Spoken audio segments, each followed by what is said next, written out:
G'day YouTube, my name's Lance. Welcome to Bundy Bear Shed. Well, the weather report. 17 or 18 to 27 today. I just had a look on my phone app, my trusty phone app, and we're expecting storms. It's overcast outside. It's 6 o'clock, a little after 6 in the morning, and I'm doing the stew. They say midday onwards, expect storms throughout the day today. So I thought I'd get up here and get the stew done at least. We don't know what else we'll get done before it starts rumbling and carrying on. We can't do any videoing then because we're in a big tin shed. But that's all right. We got a storm through last week. It was hot and muggy last week, and we got a storm through on Friday, and it come through about 1 o'clock in the afternoon, and look at some of the pine trees across the road from us. It snapped some of those off. One come across the road a little bit, and they've since cleaned it up. But the drought, because we're still in a drought, we're a bit of a green drought really. A lot of the pines across from us died, and they're bloody dangerous things now. They're getting really brittle, and every time we have a storm or a bit of a blow, another one drops and another one drops. So old mate over there, he's a highway patrol policeman, and Friday afternoon in the dark, he's over there trying to drop a few more over, and he's got a jacaranda tree, and some of them have fell into it at the moment. So it was they've sort of all been falling into his place, but this time with the storm and the breeze, it fell over his fence and come down on the head. I only went a metre or so out on the road, but it splintered small, and it was easy enough to get around. Didn't worry any cars or any through traffic. So old Kelly dog, she hates bloody storms. She gets all huffy and puffy and all panicky about it all. And at work, I said to Jude, when this storm was coming, we could hear it rumbling, and there was warnings about it being a savage one. So I said to Jude, I said, oh look, I think I might shoot home. I'll take my computer, go home and clock on at home and do some work. And that way I could just check on the dogs and make sure they were inside, because Kelly dogs, we've got her chained so she can get under the back veranda of the house. I'll get onto the patio. But Sansa, Tim's dog that's living here for a while, she's just chained out in the open. She's got a kennel, but she will not go in the bloody thing. I don't know why. I must have the wrong decor in it or something. And so I thought I'll come home, I'll get her out, because they're saying big hail. So I come home, well, Kelly dog had broken her chain. It looks like a little D shackle had come undone, but I don't know how you'd get those things undone. I do them up with the bloody pliers on the dog chains, and I have a couple of D shackles and they're swivels so the dogs don't get tangled up. And since the dogs learnt to jump the fence, well, we tie them up when we're not here, so at least we know they're safe and they're not on the road and not annoying neighbours and things like that. So I come home, no Kelly dog. I thought, oh shit, what am I going to do now? So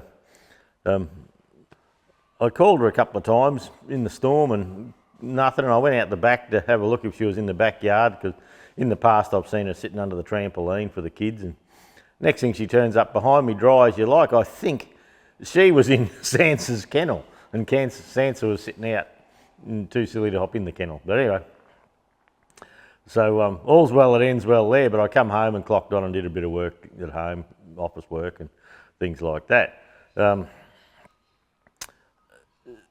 I bought a 600, so it's 2 foot long or 2 foot wide by 900, so that's a yard long probably, a CNC router.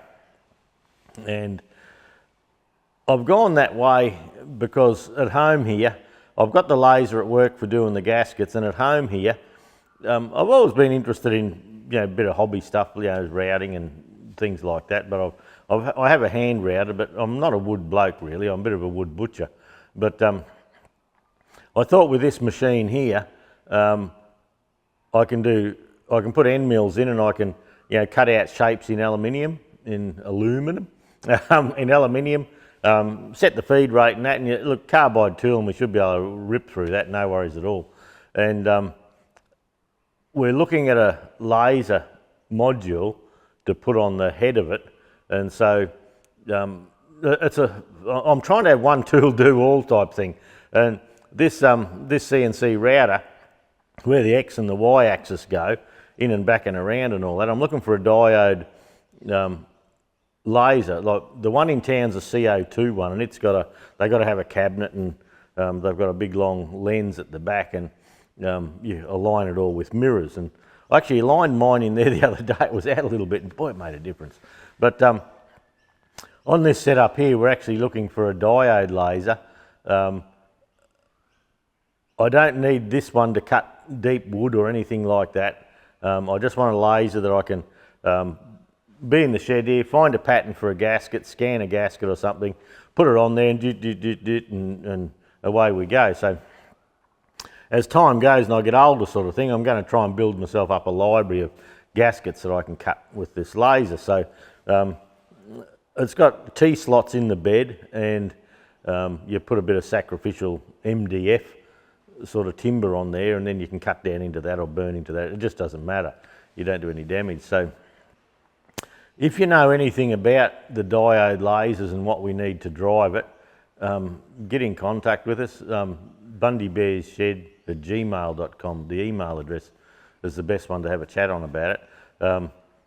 I've been looking at 20 and 40 watt diode lasers. Like the one in town's 40 watt.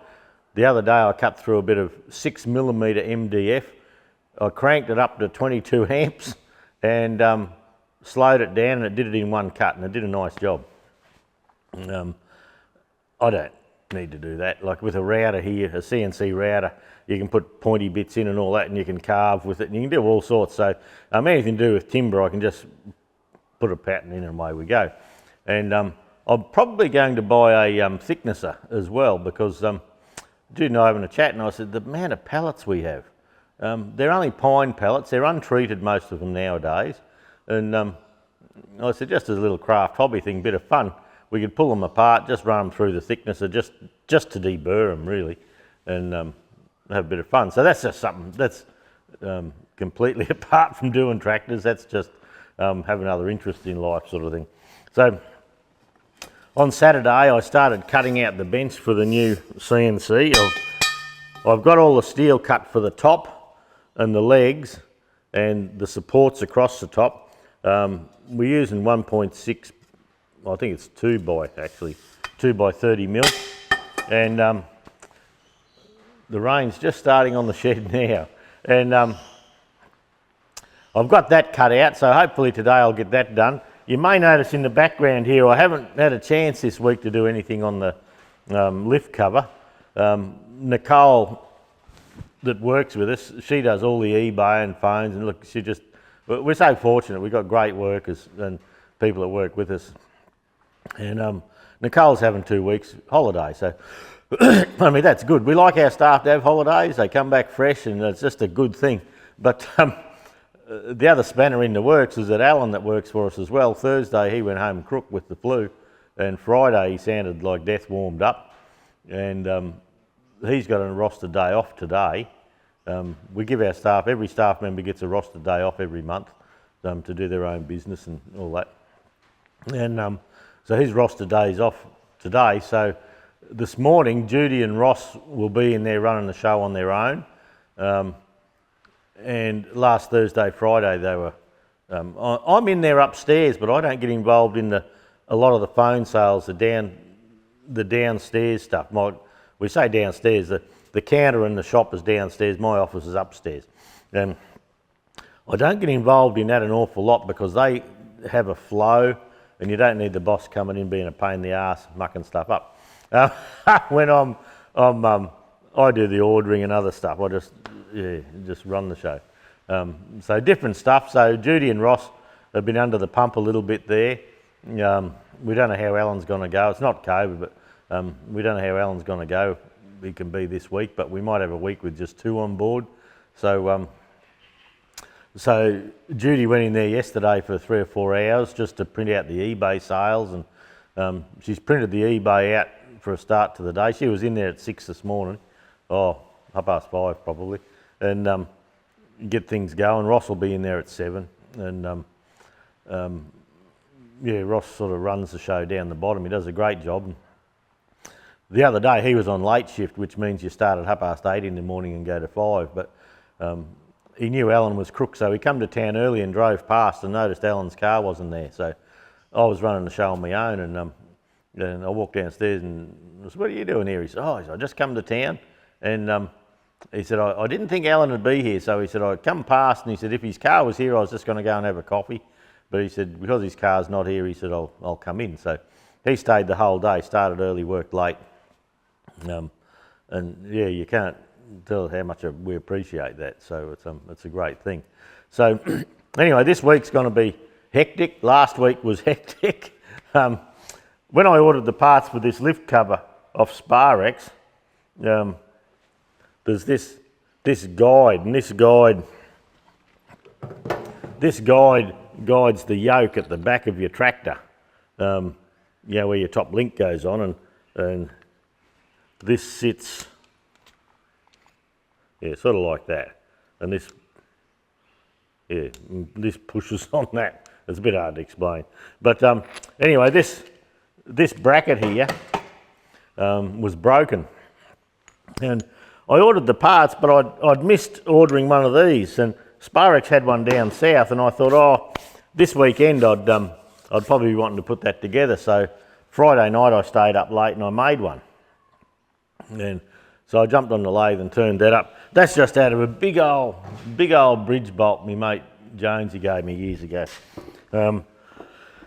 Of this bolt here, you can see it's got a little bend in it, and even though these are measuring within like 20 thousandths of an inch, 10 thousandths of an inch even, it gets a bit caught on there. So, but I do have to straighten this bend out anyway. So I thought I'd have a chance to do some of that on the weekend, but look, it just didn't bloody work. Saturday, I did that late Saturday or Friday evening, and then Saturday I thought I'd come up to the shed here. It was my birthday on Saturday, so I was 61. So I tell the missus, I don't know how come I got so old and stayed so bloody good looking, and she doesn't know about any of that, she reckons. Bloody nasty, really. So yeah, I thought I'd come up to the shed. Well, the phone started ringing, my mum and my sister and my mates and all that, everyone ringing up for the birthday. So it got to 1 o'clock in the afternoon, and I'd done about 3/5 of stuff all up the shed here. I spent most of the time on the chair talking, which was nice. It's nice to be thought of. And then we were a bit blown away with the Facebook messages, and that's just because of YouTube and people from all over the world. There was 300 or 400 birthday well wishes on Facebook on the couple of accounts and private messages. And look, it was just an interesting thing. Who'd have ever thought? But so Saturday, not too much happened at all. And daughter Adele come out for a visit for my birthday, so we had a couple and mucked around there, and so not much got done on Saturday. We sat and I'm trying to give the grog away a bit, lose a few kilos, but God, it's hard. And so Saturday evening, Jude and I sat out in the pool room, drank wine and watched a bit of telly and had a cook up and just had a nice time. And the kids are saying, we're going out somewhere, Dad? And I said, no, I just like it at home here. I said, we sort of make arrangements to go out sometimes, and as you're putting your duds on to get out, you're thinking, what did we agree to this for? It'd be just so easy to stay home. So I said, when I was 60 last year, we had a big camp out with 20, 30 friends down at Woodgate, and I said, we had a big year last year, I'll just have a quiet one. So that was good. Then yesterday, the whole family's been rattling my chain a little bit about going fishing. They said, Dad, we got to get the boat out. It's sat there for months, and I've been sort of humming and hawing, but I've got stuff I need to do. And anyway, so yesterday we decided to get the boat up here, and a young bloke come out for a visit for a little while, Tim, and so I got the old battery out of the boat, and I've got the battery pretty well tidied up. I need to give it a good wash, get the dust and that off it a little bit, and I've put the new battery in. I'm changing how the battery goes in, so that's all done. I've got to go to town one day with it and fuel it up, and I like to give it a run at home here before we go anywhere, just to make sure the water pump impeller's nice and free. And I pulled the leg off and had a look at that a few months back, so should be okay. So the plan is next Sunday, if there's no storms around, we're hitting the river. So we're going to jump in the river and have a bit of a fish. So look, that'll be all right. Yeah, I should take more time off. The family's always onto me. So you're always up the shed and always doing videos and things like that. And I said, oh, well, that's sort of what I do, you know. So, so anyway, they're rattling me chain about having a bit of time off and doing that. So we're working with that. The magnets came for the magneto charger that I'm playing with. The big 80 kilogram magnets, they're here, but as I say, with work and that, I just haven't had time to play with it. The next most important thing on my list will be to get a bench to put this CNC router on. I was talking to Plasma Dave about it, and he was wondering about how rigid it would be, because it's made in China, of course, and sometimes where they should have a bit of solid steel, they have like a folded piece, and yeah, they get the strength from the curves, but it's just never quite right. You know, it's never the same. But when I had a look at this one, I saw they were nice thick steel sides, and I watched a few people that bought them, and I did quite a bit of research buggering around with it. And when it came, it came late on Friday, and Jude chucked it in the back of her Yaris and brought it home for me. That's Jude's ute, and it was bloody heavy. It's a wonder she wasn't wheel standing on the way home. And but yeah, I'll go over shortly. I'll take the camera over and we'll have a bit of a look at it, and I'll show you. But look, I'm pleasantly surprised. With the table, I'm making it out of 30mm square, and then on it there's 6 adjustable feet. They're plasticky looking stuff, I'd say, but I'm putting about 5 cross members across, and then once I've got the bench made, it's off to town, and we're going to get a bit of 20mm form ply, and we're going to put a good solid bed under there. Then, because it's got a water cooled spindle, we're going to put a shelf underneath for the dust collection and the coolant. So look, it's an interesting thing, but look, hold tight. I've got it sitting on a pallet down here. I'll get the camera readjusted and we'll have a bit of a chat about it. Okay, well, here's this little CNC, and it has T-slot grooves all up in through here, and like I say, the bed's 600 by 900. It's a little bit longer than 900, but we're going to put a bit of sacrificial stuff on here, and I'll just see how we go with that. Just a bit of ply, oh, probably MDF, I think. Now, on the side here, the cable chain just sits on this tray here, and also these fellas here, it was very well packed. The stepper motors have all got boxes built around them to support them. I'm quite pleased about it. This is the remote hand piece for it.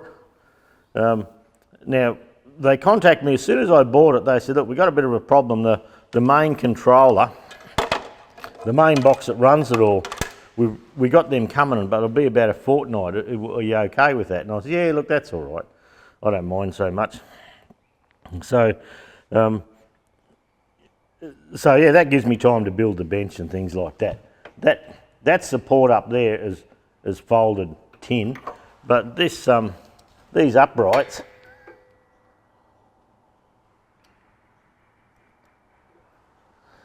they're actually 15mm. I thought they might have been 16.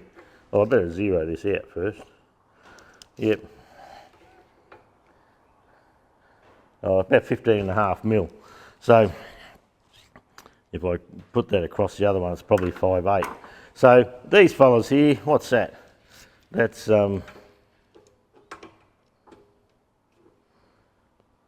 yeah, 102, so 4 inches. So 4 inches down to about 5 inches down here. Oh, I'll go the other way.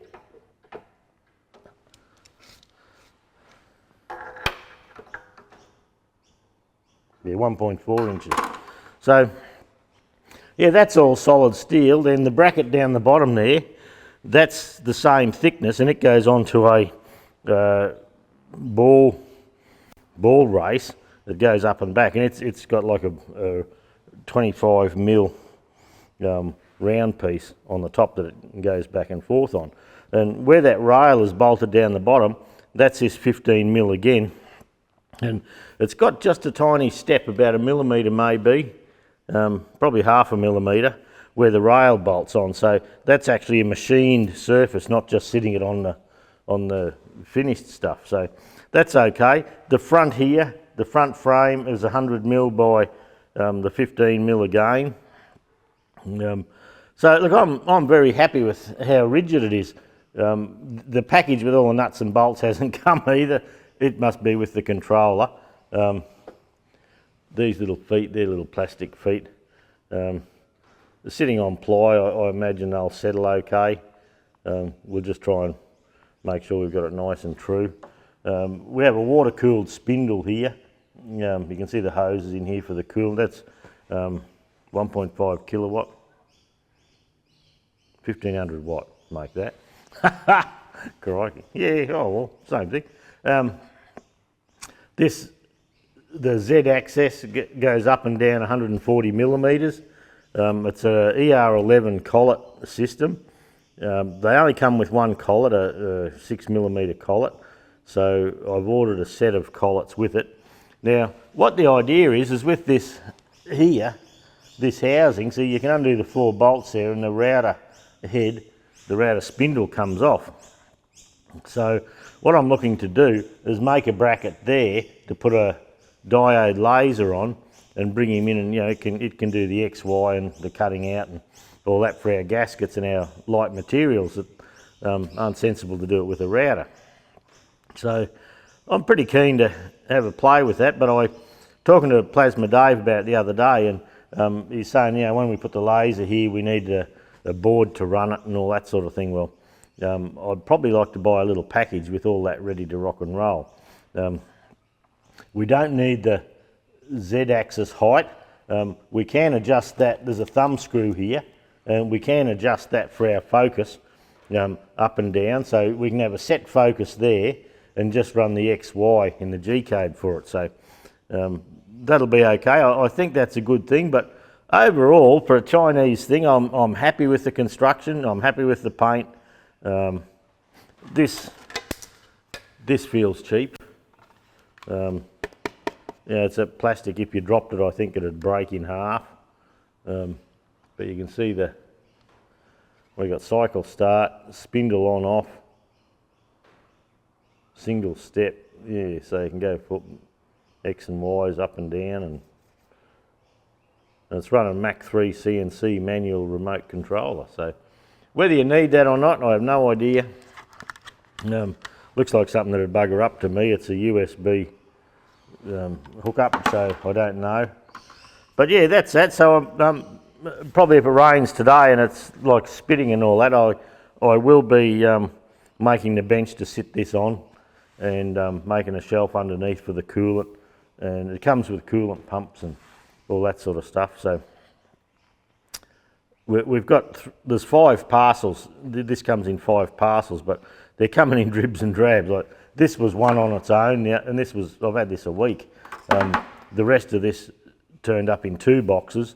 This, the top frame there was in 1 box, and they had timber everywhere around it. Well, it was packed well. I was quite impressed.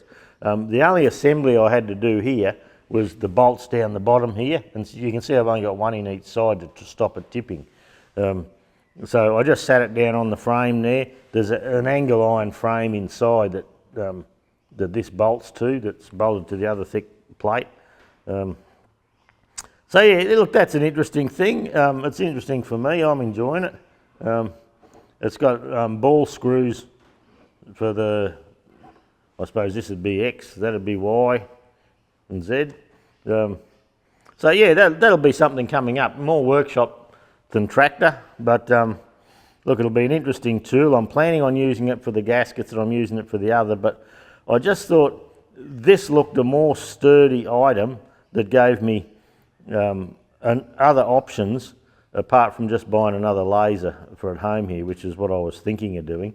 But with this router, it opens up just a few other options for us. And like I say, a bit of aluminium sheet, and if I want a little circuit board or something like that cut out for switches or something, I can pot it in here and whiz him around and away she goes. So I do have to buy some carbide cutters for it. I've ordered because it only comes with one size ER11 collet, I've ordered the full set of collets. So who knows when they get here, but yeah, just a little bit of interesting stuff. I'll come around.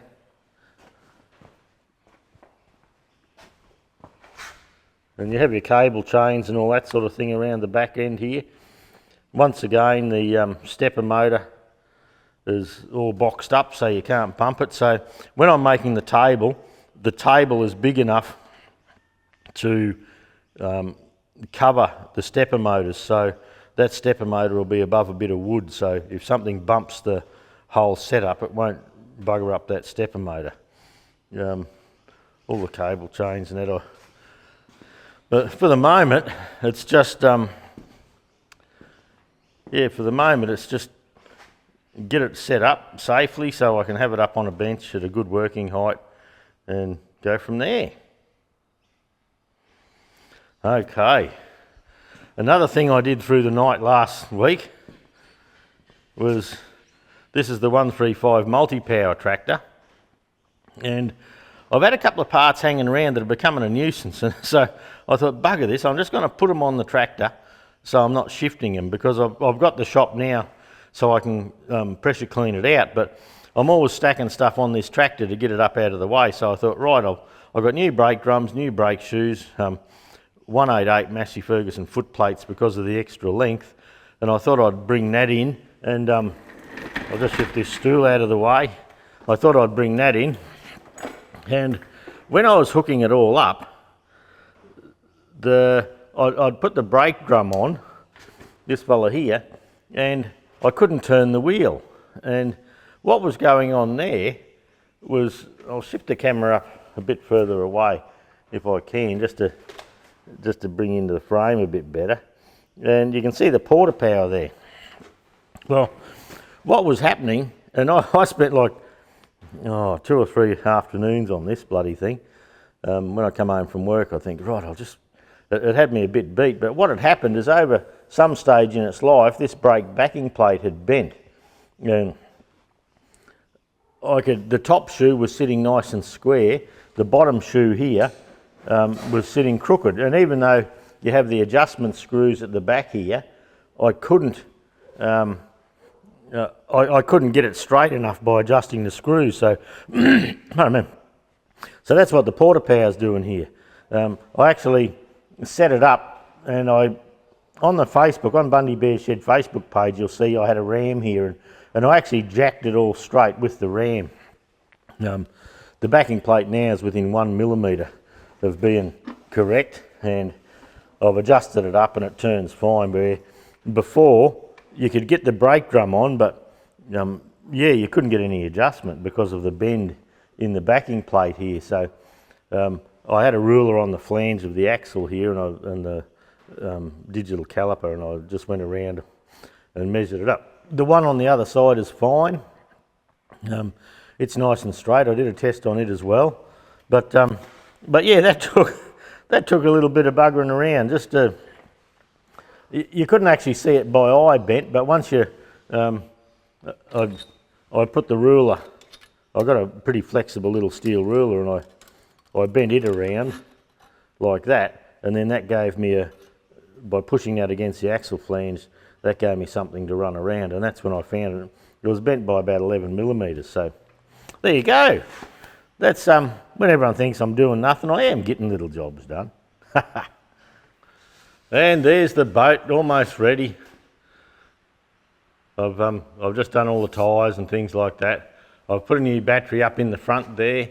The battery was getting old and corroded. I have to finish that off yet. The light from the door's getting it washed out, but I need to give it a bit of a bath yet. It's quite grubby, and But yeah, look, we're pretty well organised. There's a 120 litre fuel tank in the floor there, 50 horse 2-stroke Yamaha, and it does around 22, 23 knots with 2 or 3 adults in it. So that's just about ready to go. Like I said before, I need to fuel him up and get him away. Get him out in the water, chuck a bucket of water over it, just to get it a bit damp. But I actually had to move the whole boat back on the trailer about 100 millimetres because of the canopy on the new ute. So you can see the mark down there where I've come back. So I'll probably go and put an electric winch on it this week too, I think. That old winch, the cable's getting a bit shitty and things like that. So, but anyway, the old boat, she's a good thing. Family loves it, so I just need to get out more. Well, there you go. That's what's happened this last week in Bundy Bear's shed. Look, a busy week. Yeah, it's always busy here, but it's only my own doings. But yeah, thinking I'd just pop those brake shoes and drums on, get them out of the way on that tractor just to tidy it all up. A couple of loose ends. Well, that turned out to be 3 afternoons' work by the time I straightened all that backing plate and worked out what was going on with it all. So I've got the left-hand side to do. I'll probably get it done today, maybe. I'll just see. It's going to rain, so there'll be no filming today. I might get these parts washed up, which was something I planned on doing last week. And when it's raining, I can certainly weld and do things like that. So look, that's that for this. That's that for this week. Thanks for dropping by. Have a good week, everybody. And yeah, look, we'll catch up next week, eh? See you then.